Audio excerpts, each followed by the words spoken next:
で実際母子留学でみんなが成功してるかって言ったらそうじゃなくて、子供が合わない子、そうか、海外に、ちょっと無理だなみたいな子はちょっと帰ってる子ももちろんいます。逆にだから合わなかったらそれはもうそれでもうね、はい、帰ってきた方がいいもんね。はい、でうちの子はそういう、軽い、嫌がらせ、違う人種の子とちょっと合わないとか、あと喧嘩、普通の喧嘩とかももちろんあったんですけど、でも2年間1回も帰りたいって言ったことはなくて、なのでママ頑張ってねって逆に言われるんですよね。すごい。ママもっと英語頑張んなよとか、ママ仕事だから無理だよとか言うと、でそれ言い訳だよね。すごいな。俺さ、授業とか部活とかいろいろあるし、友達関係も、もういろんな人と毎日会ってる、ママなんて家で、お仕事してるぐらいなんだから、言い訳だよって言われて。すごいな。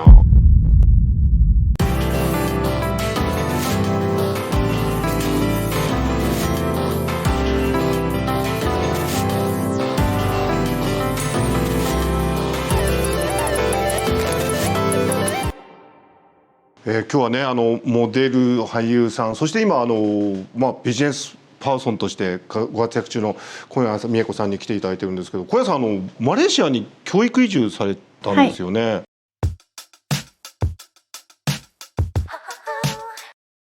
い、なんかきっかけはあったんですか？きっかけは、子供が中1の時に、普通の公立に通ってたんですけど、海外の学校に行きたいって言い出して。お子さんがいきなり言い始めたんですか？はい、でそれまで子供に英語教育一切やらせていない家庭で、自分も英語もう捨てて生きてきたっていうか、日本で生きてるからいいかって思っちゃってたんですけど、海外に行きたいって言って、でシンガポールの学校の URL を最初送ってきたんですよ。お子さんが？はい、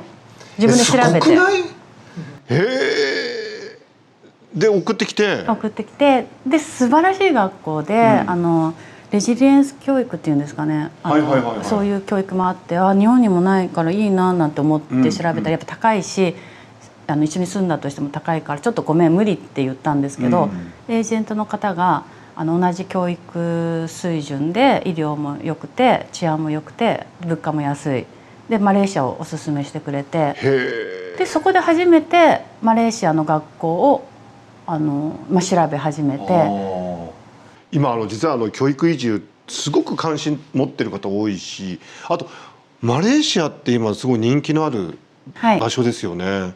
どうでした？実際にマレーシア行かれて。実際行って、どうにかなると思っちゃってたんですけど、実際行ったら言葉も通じないし。場所もすごい分からなかったから、どうしようって感じだったんですけど、人がとにかく優しくて、歩み寄ってくれる、片言でもあっちも片言で来てくれるし、気候もいいですし、あと日本人も多いですし、日系のご飯屋さんとか企業っていうんですかね、レストランとかもたくさんあって。おそらくだから動画見てらっしゃる方、なんか素敵な形だなと思ってると思うんですけど、ただね、はい、小谷さんもお子さんも行った時点では英語はそんなにできなかった？いやもう本当にゼロです。ゼロ？ゼロってどういうことですか？本当にゼロで、2011年生まれなので、ちょうど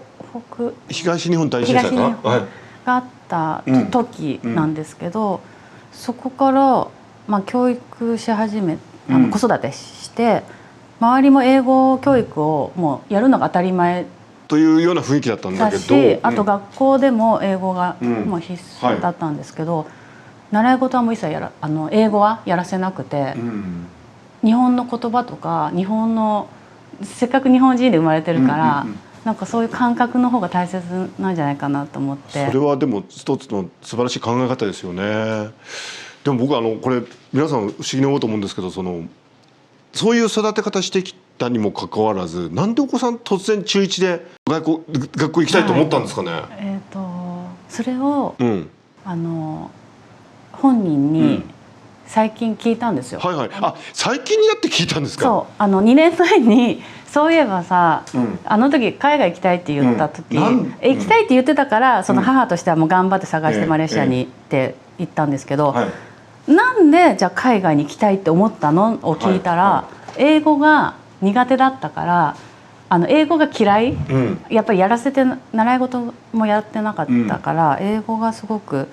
授業でも本当に0点に近い。今ちょっとかなり共感してる方がたくさんいますよ。英語苦手状態って、うん、そうすると普通嫌だな、英語できないから外国行くの嫌だなって思うのに逆に行きたいと思ったってすごくないですか？小文字の B と D とか P と Q をいつも間違えて、でもう英語やっぱダメだと思ってたんですけど、行きたいって言って苦手だから好きになりたかったって、すごいお子さんですね。それでもうちょうど最近、明日サマースクールニューヨーク行ってるんですけど、また戻ってくるんですけど、さっき LINE で「ねえねえ英語好きになれた?」って聞いたら、好きって帰ってきたんです。すごい。今ニューヨーク行ってらっしゃるんですか？サマースクールで2週間だけでまたマレーシアに戻られる、はい、今じゃあ英語できるようになったんですね。すごくなってます。すごくなってる。なってます。私が一緒にショッピングとかしてても「ママ外で喋らないでね」とか言われて、なんで？私がもうはちゃめちゃな英語今喋ってるので、まあいいからほっといてみたいな、はい、全然文法もバラバラだから、俺が言うみたいな感じで、すごいな。そう全部言ってくれるし、そこが2年通った学校が、日本人がすごい人気で増えちゃったんですよね。はあ、そうですか。比率も 20% で増えちゃって、そしたらこの間学期末で終わる日に、寮なんですけど電話がかかってきて泣きながら「ママ最高な学校に入れてくれてありがとう、もう先生も仲間ももう本当最高」って言って、で「俺学校辞めてきたから」って言われて。辞めてきた？はい。で私も「待って待って、でも退学届出してないから辞めれないよ」って言ったら、もう先生とか友達にはもう言ったから、あとはもう届けだけだから、で荷物も持って帰るからって言われて、でその日帰ってきて「なんでなんで?」って言ったら、今すごい上達したけど、これからの今中3だから高1、あと 3,4 年考えた時に、この日本人がいる環境だとぬるま湯だから、この 3,4 年を日本人がいない学校に行きたいって言って、またマレーシアの中で日本人がいないところにこの間受けてまた受かって、そこに編入するんですけど。いやこの時点で皆さん思ってらっしゃると思うんですけど、どうしたらそんな自分でものを考えて判断して決断できるお子さんが育つんだろうっていう、どういう育て方するとそうなるんですか？本人が言ったことをすごく尊重するようには、子供の頃から意図的にしてましたね。例えば習い事とかでも、一回ダンスとかやらせて「いやこれやりたくない、分かったじゃあやめるね」とか、で本人がやりたいサッカーとか格闘系とかはずっとやらせてあげたりとか、子供に最近言われてそうなのかなって思ったのが、ママのさ子育てさ、俺親ガチャ大成功したよみたいなこと言われて「よかった、すごい嬉しい」って言ったら、うち門限がなくて、門限もともと小さい時は作んなくて、でなぜなら作るから破ると思ってたから、作んない方が子供と帰ってくるんですよね、お腹すくから。そっか。そういう流れで多分すごい自由だったし、あと友達が泊まりに行きたいって言うから泊まっていいっていう時はもうすぐにいいよって言って、今日ちょっと疲れてるからとかは言わず、泊まりに来させたりとか、本人がやりたいっていうことは本当じゃある種自主性を尊重してたっていう。自主性ですね。はい。小屋さんご自身は、大学では、スポーツ、何されてたんでしたっけ？バスケットボール。バスケットボールされてて、でなんかスカウトされたのは何歳の時だったんですか？大学1年生です。なんかどこでスカウトされたんですか？スカウトされたのは本当町と言います。町？姉と一緒になんかご飯行った時に、当時の社長が声かけてくださって、で自分で学費をその大学の時は払わなきゃいけないっていう教育方針だったので、バイトとか学業ですごい忙しかったんですけど、芸能の方もやったらバイトの足しになるな、学費の足しになるなっていうことで始めたのがきっかけで、モデルされたり、映画出られたりいろいろされてると思うんですけど、どうですか今女性の自立した生き方ってすごく皆さんやっぱ憧れてるっていうかね、で実際それされてきてると思うんですけど、でお子さんもそういう形で自分で育つなんか形になってる。何が大切なんですかね、そういう生き方する上では。子供に恥ずかしい姿は見せないように生きてきたから、例えばすごい大変なんか領収書の整理とか、すっごいバーってあって頑張ってやってる時とかも必死さ頑張ってる姿を見せたりてたんですか。でも見せようと思って見せてないですけど、一生懸命生きてる姿を見せたのかな。まあこれ小屋さんのその公開情報の中でそのシングルマザーってご自身が言われてて、はい出してます。でどうですか、そのシングルマザーって、まあ世間的に言うとなんか大変そうだなとかいろいろ思われると思うんですけど、実際はどうでしたか。一人きりじゃなければ絶対大丈夫で、一人って思うと絶対できないと思うんですよ。明日頑張らなきゃなみたいな、もう明日生きていく、今日生きていくことがすごい大変で、そのメンタルもちょっとやられそうになるけれども、なんか私の場合友達とか家族、姉とか親とかが近くにいたので、もう大変な時は甘える勇気っていうんですかね、もう私これできないからちょっとお願いとか、ちょっと見ててみたいな。で今ってなんか特に日本って頑張らなきゃいけないのが当たり前になってるんですけど、そういう社会になってますよね。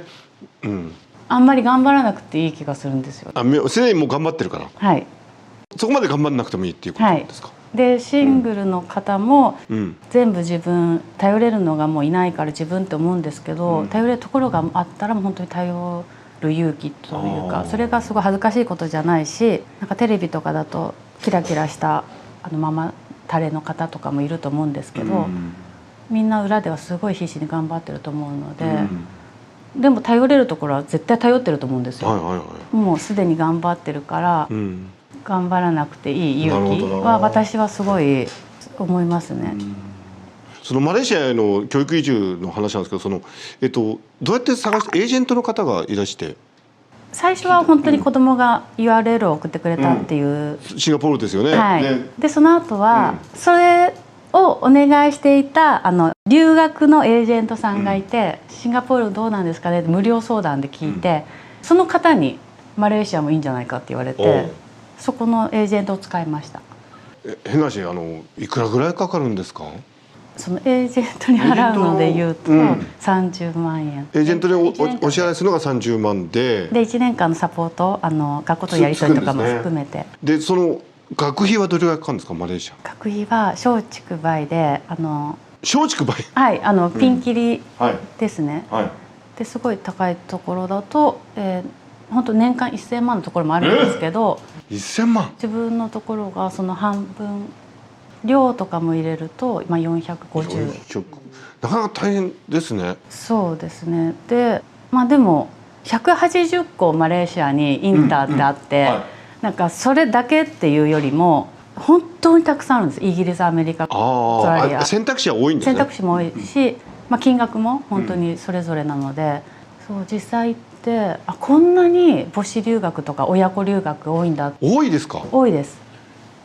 どういう方が母子留学で行かれてらっしゃるんですか。いや本当にいろんな方で、うちの子が本当お友達を泊まりに来させるので、その子供に聞いた時に「ねえねえどういう学校行ってた?」って言うと、公立だったりインターだったり私立だったり、もういろんな子が来てますね。で場所も東京じゃなくて神戸だったり、山形だったり沖縄だったり、本当いろんな。皆さんある程度お金がある方が多いんですか。今は自分の周りにいる人たちはそういう感じ、意外とお金がある方が多い。そう今小柳さんはクアラルンプールでどういうお仕事、日常としては。日常、平日子供が寮に行っていて、週末だけ戻ってくるので、平日の昼間は経理がメインに、実務としてはもう経理。どういう経理ですか。領収書の整理とか、仕分けとか、あとちょっと書いたり入力したりで、それをまた税理士さんの方に送って。それは芸能事務所みたいな。芸能プロダクション。手堅いお仕事されてらっしゃいますね。手堅いね。手堅いかもしれない。でそれが、メインなんですけど、たまに日本の、企業からちょっとキャスティング頼まれて、何かいないかなっていうのをちょっとお手伝いしたり。KLP48 は今どんな活動されてらっしゃるんですか？今、13人メンバーいまして、で今2期募集で増えてるんですけど、13人はいろんな、国籍の子がいるっていう初めてのグループで。マレーシアだけではないんですね。国籍は。そうです、国籍がいろんな子がいて、で歌詞は英語もあるんですけど、これから中国語とか、日本語のそのままもあるんですけど、いろんな曲を出していく予定です。どうですか、今グローバルって言ってますけど、なんかさっきおっしゃったように日本の根っこがあるからこそできることもあるんですかね。それすごく大きいと思っていて、うちの場合はなんですけど、小さい時から英語にそんなに大切っていうふうに育ててなかったので、本当にちょっとイレギュラーかもしれないんですけど、日本をすごい知ってるからこそ、そのバイタリティとか、その日本の良さみたいなものはちょっと誰よりもなんか強くて、大人になったらどうするって言ったら、やっぱ日本にはいつか帰りたいとは言っているんですけれども、大学はちょっと海外に行って就職とかは日本かなとか、ちょっと今悩んでる状態ではあって、うちの子供もそのお友達日本人とお話しした時も、みんなすごく日本のことを考えて留学してるんですよね。そうなんだね。そうです。日本を考えているからこそ外交にいるってこともあるのかもしれないですよね。どうですか、日本の社会今なんとなく元気がないとこ一般的には言われてますが、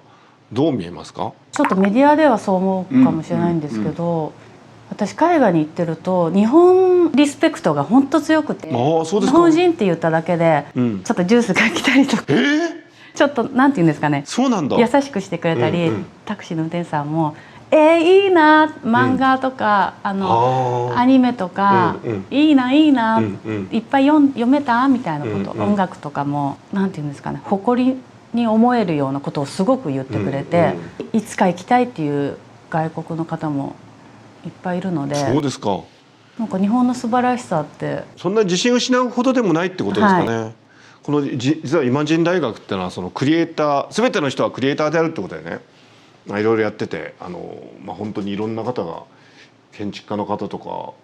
アーティストの方とかね、いろいろ出てくださってるんですけど、どうですか、その漫画アニメのお話されましたけど、やっぱり日本のクリエイターってすごいですかね。すごいと思います。半端じゃないと思います世界一じゃないかなと思いますよ、本当に。で特に漫画とかも、なんかジャンプとかですかね、ああいう仲間勝利勝ち抜いていくみたいな、ああいうストーリーが子どもの頃から身についていくから、すごいいい教育を実は漫画でされてたんじゃないかなとか、アニメとか。漫画がいい教育になってるんだね。人を信じるとか、人を信じ、確かに協力して、ワンピースじゃないけど、みんなで勝ち上がっていくっていうか、なんか漫画とかアニメの力もすごく日本は大きいんじゃないか。あと繊細さとか、いや私ナンバーワンだと思ってるんですよね、日本は。少年ジャンプは、友情努力勝利だったかながスローガンですよね。そういう意味においては確かにそうですね。どうですか、ご自身がど真ん中にいる日本の芸能界とかモデルさんとか、その世界はどうですか？この世界も、なんか今例えば音楽とかも K-POP にちょっとやられちゃってるとか、あと日本の映画じゃなくてネットフリックスでバーってドラマの方が強いとかもあるんですけど、日本の映画とかもやっぱり独特で、やっぱり世界にどんどんいけるぐらいのポテンシャルっていうんですかね、すごいちょっとおこがましいんですけど、俳優さんも含め、でそのスタッフさんも含め、で作品作りで、作品中身もそうですし、すごいいいと思う。力があると思います。どうしたらさらにその力が発揮できますかね？なんか外国の真似をせずに日本にしか、例えば国宝みたいな、歌舞伎のそういうところを、言い方悪いですけどみたいな、ここをそんな広げるみたいなところを全然そういうことをして深く表現していくっていうことが、ああやって人に響くと思うので、その独特な部分をもっと、そうか、ここを広げるってところを広げると意外と届くという。私はそう思いますね。でマレーシアでも、例えばスタバみたいなカフェがあるんですけど、なんか抹茶のバーカウンターのカフェみたいなのがあっへえて、でそのバーカウンターが畳になっているんですけど、はそこで抹茶バーってやって抹茶ラテみたいな、でそこがすっごい人気で、へえ。逆に日本にないから、日本畳みたいになってる？高いテーブルなんですけど、畳、このところだけは畳でそこに置くで飲むんですけど、そこもすっごい人気で。確かになんで我々畳やんないんだろうな。やってもいいよね。であっちで豆腐とか、その味噌とかそういうのもすごい人気ですし、麹っていうんですかね、で西武とか伊勢丹とかもあるんですけど、日本のイベントをやった時にすっごい混んでるんですよ。で日本人はもちろん行くけど、他の外国人の方もたくさんいて、みんな感動してるっていうか、こんなのがあったのとか、甘酒とかもそうで、甘酒？あっちの人はあまり分かんなくて、甘酒でメタボが多いんですよね、マレーシアって食べ物が。まあね、日本も多いですけど、日本も多いですけどね、メタボね。なるほど。で今健康志向に今ちょうどなっていて、甘酒とか味噌とかそういうものも注目されていて、甘酒日本人がちょっとむしろ忘れ始めてるはい、ものかもしれませんね。日本のテレビはどうですか？日本のテレビはすごい大好きで、帰ってくるとすごい見てます。まず子供も結局芸能のタレントだって、お笑いとかそういう、バラエティも大好きなので、ニュースとかでも全然見れるっていうんですかね、データっていうんですか、そうですよね。そういうのでも見たり、TikTok とかで見たりとかして、例えば2年今マレーシアに行ってるんですけど、その間に全然こっちの情報についていけないってことはもう一切なくて、グローバルなんだね。だからなんか日本人って国内だけだと思ってたけど、実はみんな見てるってことで、海外の人もね。そうですそうです。ところで小山さんは女性としてこうやって本当にね、シングルマザーで頑張ってきて、こんなに素晴らしい仕事されてて本当素晴らしいと思うんですけど、今ね日本の社会だとここ特に数年かな、女性の置かれている立場とかについていろんな議論が行われてるじゃないですか。なんかそこら辺で感じるところってありますか？女性の進出とかですか？それもそうですし、ね、日本の社会で女性はどういう立場なのかなってことについてね、いろんなことを言って議論が行われてますよね。まず一番に思うことは、自分が子供今14歳なんですけど、で1歳の時に離婚して、13年間シングルマザーでやってるんですけど、13年前と全然今って子育てがしやすい状態にはなっていて、13年前って待機児童がすごくて、港区と渋谷区全然入れない、預けたいから預けられない、でも働かなきゃいけない、だからちょっと親にお願いして働くとかもあったんですけど、今ってそれがちょっとやっぱり13年前に比べると解消はされているし、あとイクメンじゃないけど、お父さんが参加をするということが常識になってきましたよね。ちょっと普通になっているということもあって、母親でいうと子育てがしやすい時代には今なっている。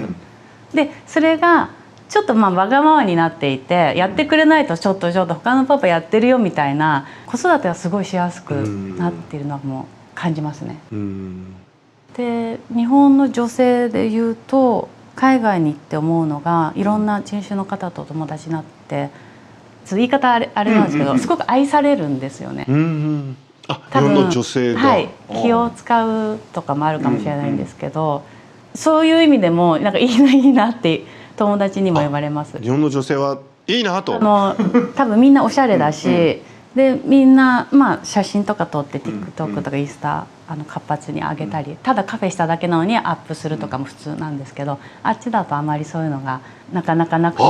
あれ日本独特の。そうなんです。多分確かに日本だとよくみんなやってるよね。みんなあれ当たり前だもんね。もう絶対だし、なんか普通にカフェしてじゃあねっていう前に、じゃあちょっと撮ろうっていうのがもう当たり前なんですけど、あっちだとあんまりないんだ。そうですね。特にマレーシアはイスラムの文化なので、インスタグラムはもちろんいるんです、マレーシアには。でもヒジャブとかも女の子も多いので、勝手にやっぱ撮っちゃいけないっていうのもありますし、厳格なイスラム教の方とかはそういうのをちょっと厳しくしてるんですけれども、なんか日本の女の子とかそういうノリノリでやっているし、ファッショナブルだし、あといろんな食べ物食べているからいいねとか。へえ。確かに言われてみたら、そこへの可愛いとか、ああいう萌えとか、ああいう文化ってやっぱり日本って確かに独特だと思う。すごいのかもね。あとファッションの幅もかっこいい系かわいい系、うんうんコンサバ系っていうんですかね、うんうんうんあとまあ昔で山ガール、海ガールじゃない、山ガールトレッキングでちょっとおしゃれするみたいな。そうか。そうだからジャンルもすごく多い。あとネイルとかもみんなに可愛いって言われるし、松エクとかもただつけてるだけなのにすごい可愛いって言われたり、ネイルね。なんか多分普通にしてることをそうか。いや当番組でもねちょっとやっぱりそこら辺はこれから追っていかなくちゃいけないですね。昔増田セバスチャンとか出てて、原宿のねなんかキャリーパンミュとかなんか言いにくいな。ああいう文化って我々の番組でも扱ってたことあったんですけど、ちょっと最近確かにそういうのってもっと注目した方がいいなってのは思いましたね。いやいろいろお話がってきたんですけど、小谷さん今後の夢とか何ですか？チャレンジとか。まさにちょっと今になっちゃうんですけれども、は子供が海外に来たいって言った時に自分も英語ができないし、海外に住んだことないから本当はもう無理もう日本でって何回も言ったんですけど、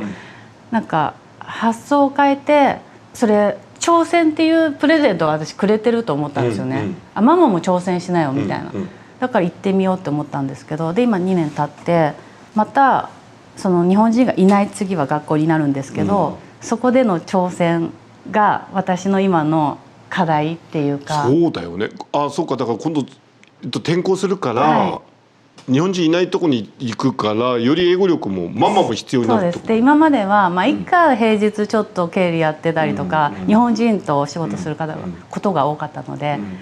でも学校とのやり取りとかも今までちょっとママ友に頼ったりとか、あと通訳の方がいたので、そこにもう本当頼ってたんですけど、ちょっと今回の学校はもうないので、今も入学手続き今やっててぶち当たってるんですけど、私のその自分の可能性をしっかり向き合って、挑戦、英語無理とかじゃなくてやっぱやらなきゃいけないことに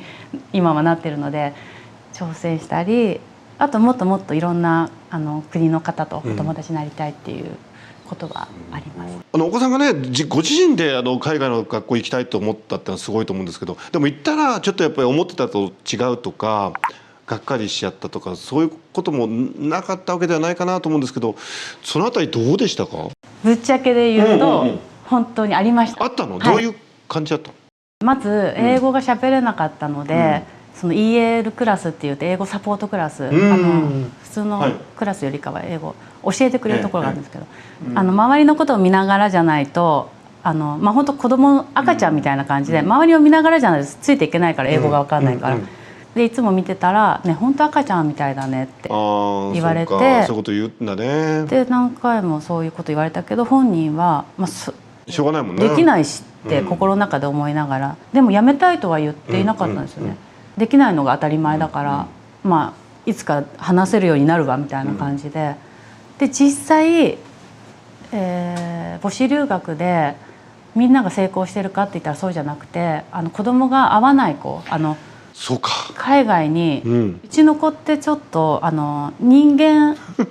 の人と人とのつながりをちょっと楽しんだり、いろいろできる子なんですけど、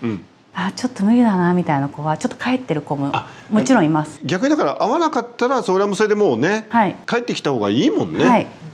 日本に帰ってる人たちもいます。逆にだからもう行ったらもうそれでもうずっといなくちゃって思わない方がいいのかな。私はそれで全然いいと思っていて、その本人が合わなかったら置かれた場所で咲きなさいじゃないけど、別に咲かなくてもよくて、そんなもう一生懸命そこで咲こうとしてボロボロになるよりも、こっちって言ってこっちの方がすくすく伸びるってこともあると思うので、全然そういう方向転換はありだと思っていて、でうちの子はそういう、軽い嫌がらせとか、違う人種の子とちょっと合わないとか、あと喧嘩、普通の喧嘩とかももちろんあったんですけど、